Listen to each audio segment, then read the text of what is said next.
Well,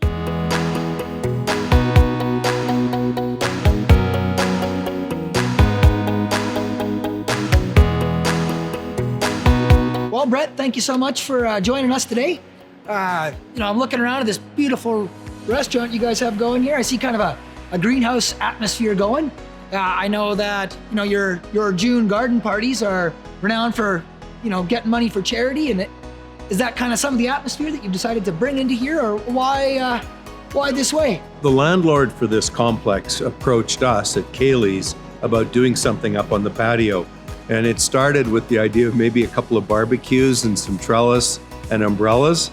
And let's just say that was typical in my fashion to get a little carried away. Yeah, wow. And, the trees came out of Mexico.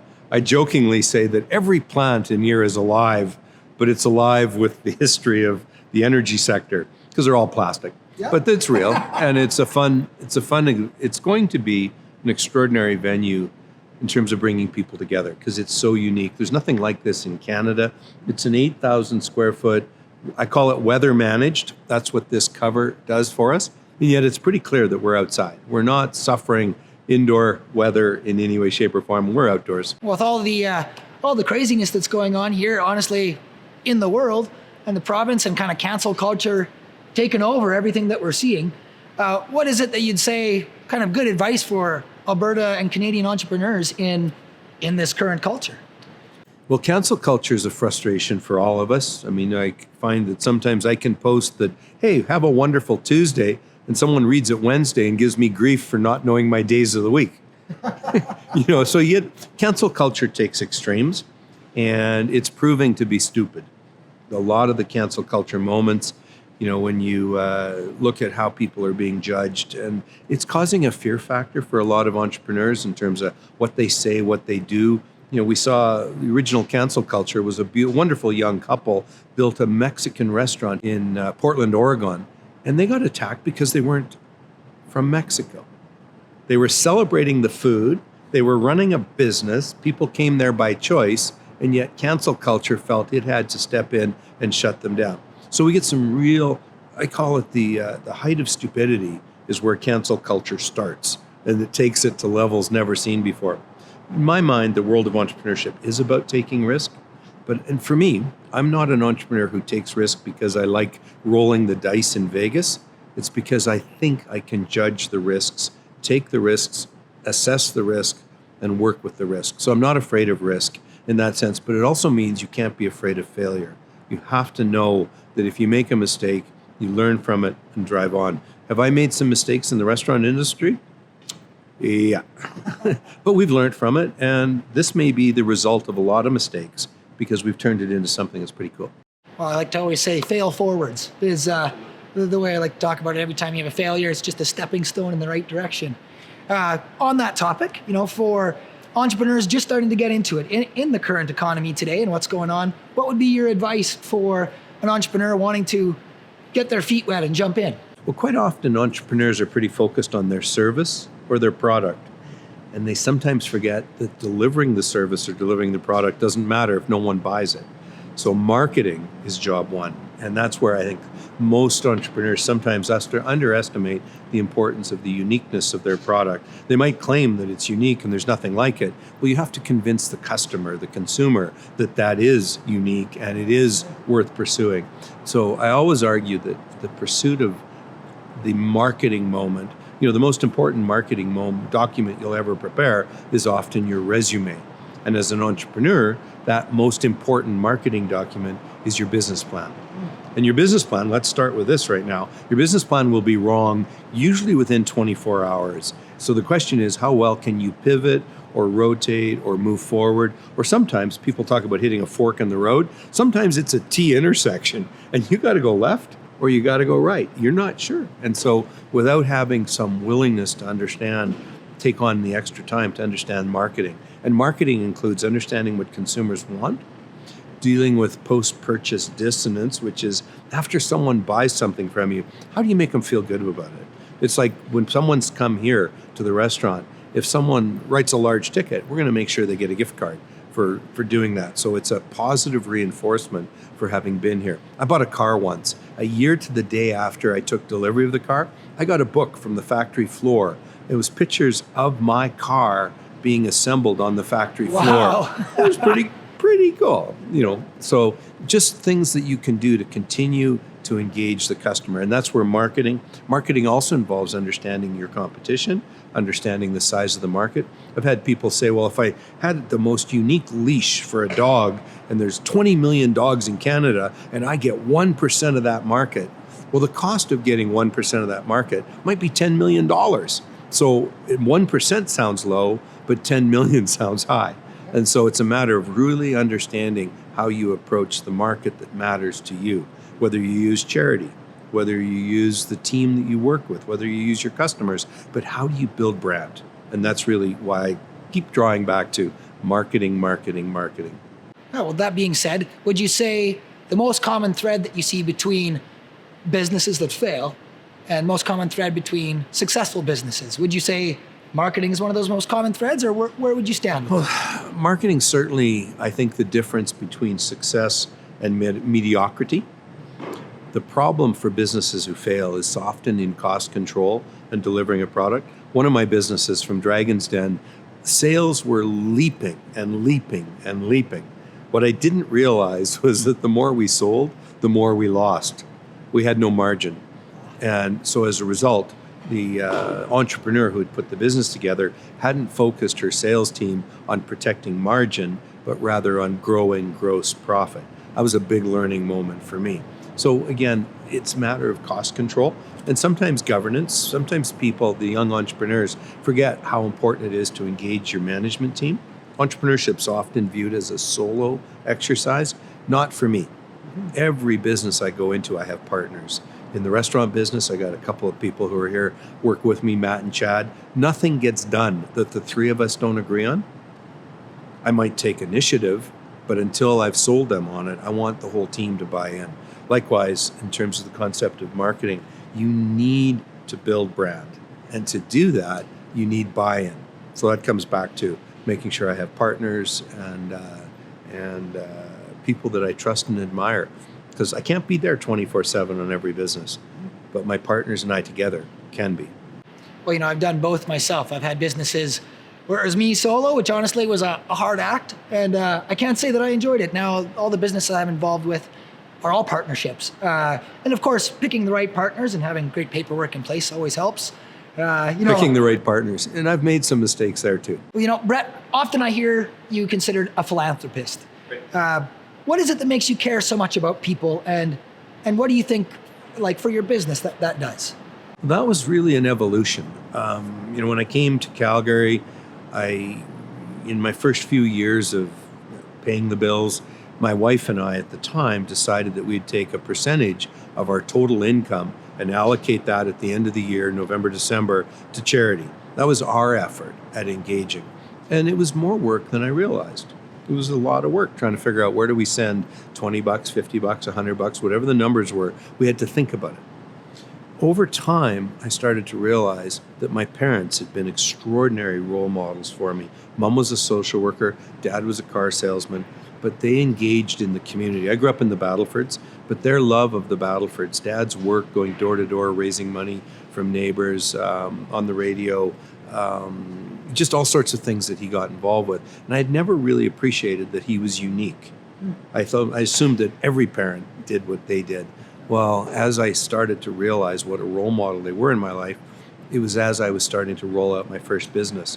And we came to the very early conclusion, and one of the chapters in my book is actually called Charity is Good Business. I made a lot of money giving money away. And people sometimes cancel culture me on that, saying, well, yeah, you're only giving money away so you can make money. Well, I may have given away a lot. So we all win if we give. And when I say give away, I raise a lot of money. The events I do, the activities, the trips, the charity work in terms of, I've got 3 or 4 cities that I'm helping or communities that I'm helping. I absolutely love what I do, and it's about building brand and building relationships. And as a result, the brokerage firm I was involved with, First Energy, at the end of its first year of business, supported over 100 different causes in Calgary. We ultimately peaked at over 500 continuous support causes in terms of our business. But we never supported a cause that didn't come to us through a client. So it's not that other causes weren't worthy, but if we were going to choose where we spend our time and our money, it's going to be with our clients. So it was good for business. And someone would say, well, you missed some good charities. You're right, but I got a lot of good ones too. Yeah, for sure. Well, right now, something I hear a lot about is resilience in the entrepreneur world, because honestly, we have to be resilient for what's going on. Being, a businessman, I'm sure that you've succeeded and failed. Being a cancer survivor, well, what is it that you could speak on about resilience? You're absolutely right that being able to rebound, and there was a great line I saw, I think it was Sylvester Stallone was talking about, it's not a matter how hard you hit, it's how quickly you get up after you've been hit.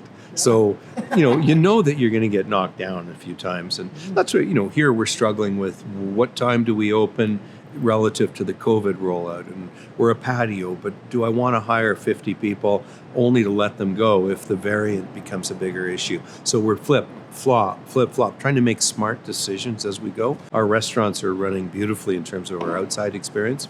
At the same time, I own a gym in Kelowna with close to 3,000 members, and resilience is important. We've got some members who are really upset that the BC government is forcing everyone to wear a mask while they work out. That's new. I've got a couple of members who said they're going to sue me for enforcing that. I said, I'm actually not enforcing that. I'm just not letting you in if you won't wear a mask. You can't stop me from coming in. Well, actually, we're a private business. You pay a fee to come, and I'm going to refund you your fee. And so a couple of the members out of 3,000 members have said they're going to sue us.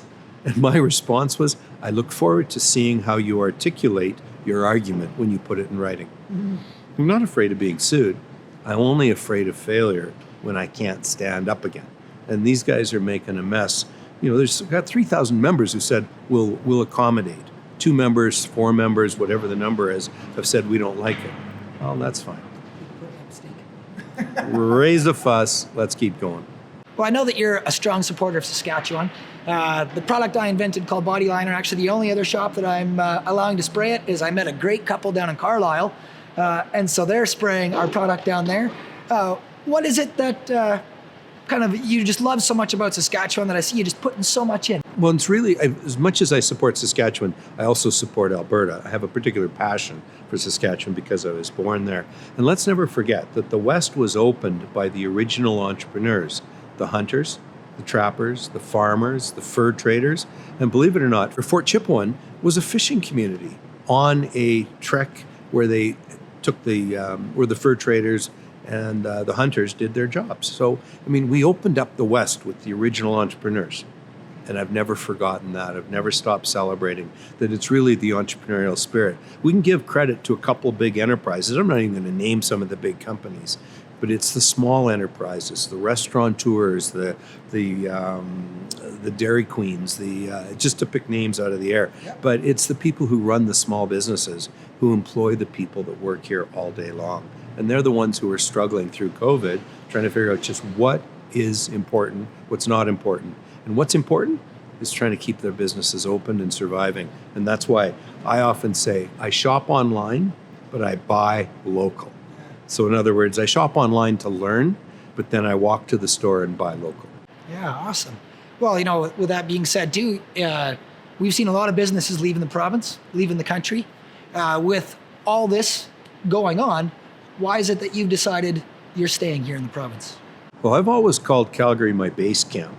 I've been to 75 countries in the world, 60 of those with my son or my daughters. So I've traveled with my kids as part of engagement and experience. Calgary is a fabulous place to be. It's, as I say, it's a great base camp.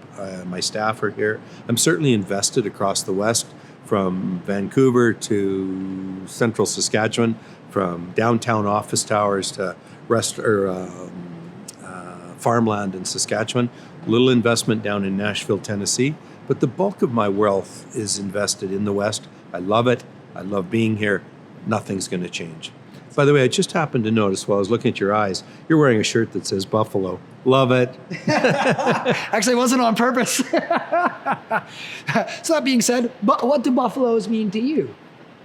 Well, buffalo, or as they properly named them, the bison, were really the original animals that populated the prairies. And it's quite disappointing when you read the story of how they were decimated in what seems to me like almost excessive killings. So got carried away. No one thought about the fact that, to continuously kill them wouldn't be sustainable. Anyway, all of that's in the past. Now we're in the present. About 20 years ago, I happened to have the privilege of meeting with an elderly shaman, about 80 years old. I went out with a friend of mine. He read her energy. She was the sandhill crane. He read my energy, and it was the buffalo. That's kind of cool, or the plains bison, as he referred to it. But as he started to describe the bison in terms of how they work, as the adults, the male adults circle to protect the young, there was a lot of things that really resonated for me in terms of how I like living my life. So I've been using the Instagram platform for goodwill. The Twitter platform is about fisticuffs, and it's getting pretty stupid because of cancel culture. People have asked me how I tolerate cancel culture. I said, well, for the most part, I ignore it. The mayor of the city of Calgary attempted to cancel culture me, and it worked for about 5 days. And then boom, I was back. So onward. And he'd taken a really stupid view on something, and I had repeated it. He thought that was racist. He attacked me for it. Well, it was something he did. Not I did. He did. So you got to cancel culture ran with it. Anyway, the real point is, going back to the buffalo, I love the animal. I love the look. I love the feel. And I celebrate the buffalo. Well, all this being said, Brett, once again, thank you so much for taking the time. If you had any advice for just entrepreneurs in the province, in the country, or just in general, what would be kind of your send-off words to them? It never hurts to study those who've walked the path before you. So studying the role model of examples of entrepreneurs. And there's Jimmy Pattison, there's the Sobeys, there's the Richardsons, there's the Riddells, there's the Murray Edwards, and there's all sorts of iconic entrepreneurs. But the real stories that interest me are the John Sotadarius. Who's John Sotadarius? Well, by the time he opened his third restaurant, he and his partner were living in the front seat, back seat of their car because they still didn't have the budget to stay in a hotel. What did they build? They built Pita Pit. They built it from scratch. They were flipping burgers for his uncle, and they were tired of his uncle shouting at him in the kitchen, and he started his own restaurant. He said, I think that kids near universities need late-night good food, not junk food. So he created Pita Pit. And it was a brilliant business. And so I just use that as an example of starting with nothing. People sometimes will take, again, a Jimmy Pattison worth billions of dollars. The gap between where most people are, virtually all people are, and where he is in terms of business and wealth and acumen is huge. But ignore that. What about the guys, the girls, the people that start small businesses? And some grow, some mature, some fade away, some sell. There's a lot of different outcomes. But it's that entrepreneurial spirit. And you get it studying those who've gone before. Well, last and final question for you, and this one is a bit personal for me, to be honest with you. I was watching some of the masterminds you did, and I was just loving it. And something that I see me and you have a fair amount in common. My business coaches call me a serial entrepreneur. Give me 15 different things to be doing, I thrive. Yep. Give me one thing to do, I drain. What is it that in your personality you have found has pushed you forwards the most in business, in that spirit, like in what we're talking about? Well, we have some overlap, that's for sure. When my hair was longer, it was curly, so I'll give you that. But candidly, I have a relatively short attention span. And one of the things I'm good at is juggling. And I love, and again, does the odd ball drop, hit the ground and break? Yeah, I fall behind. But that's why I have an incredible team that works with me. So as much as I'm an entrepreneur with a team. And we do a lot of charity work. I have a group of event planners who work with me. We do a lot of investing. I have a group of investor or of accounting types in terms of their ability to analyze and synthesize. It really comes down to having the ability to juggle without fear of failure. Well, you know what? I can say I fear of failure is, it's probably almost detrimental to me that I have no fear of failure, because I just go foolhardily in with still some intelligence. But you get behind smarter me. as you go. Every mistake is a learning tick. And that's what I like and appreciate about you. Well, often I say that I think that I'm not smart. I think I've just failed more than lots of people have tried. And that might be my key to helping move myself forwards. I'm not buying that, but it's a good argument. You've obviously done well by it. Keep it up. Once again, Brett, thank you so much for your time, and we appreciate you being on the show. All right.